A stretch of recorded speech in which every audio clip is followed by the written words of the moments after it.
Alright everyone, I never imagined the beekeeping suit would come in handy for things more than just bees. Cedar got stung yesterday by a wild hornet's nest located under the camper. We just found it, so I'm going to try to smoke these guys out and throw their entire nest into a bucket of soapy water.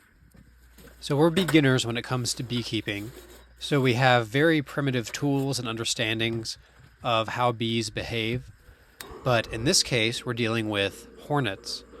But I guess the more technical way to describe them is a bald-faced hornet, which is not actually a hornet at all, but a type of yellow jacket, which is a bit ironic because one of their main food sources is yellow jackets.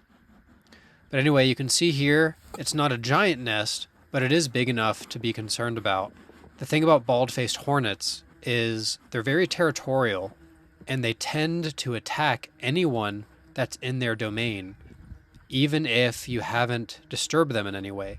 Honeybees, on the other hand, are pretty peaceful, and they're only going to attack you if they're provoked.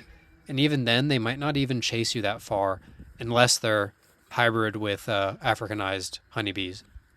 So I'm just using my smoking tool, bee suit, and scraping tool from our beekeeping kit to just kind of get this hive off. As you can see, I missed the bucket, but then I picked it up and threw it in there.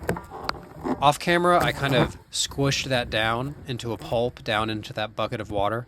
And that bucket's actually been sitting out there in the pasture for a week now. Unfortunately, the hornets keep rebuilding their nest.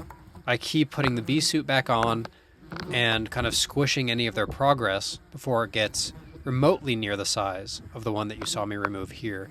But until they can move on and find somewhere else to live, we're going to be struggling with these hornets, and we're going to continue to worry about getting stung.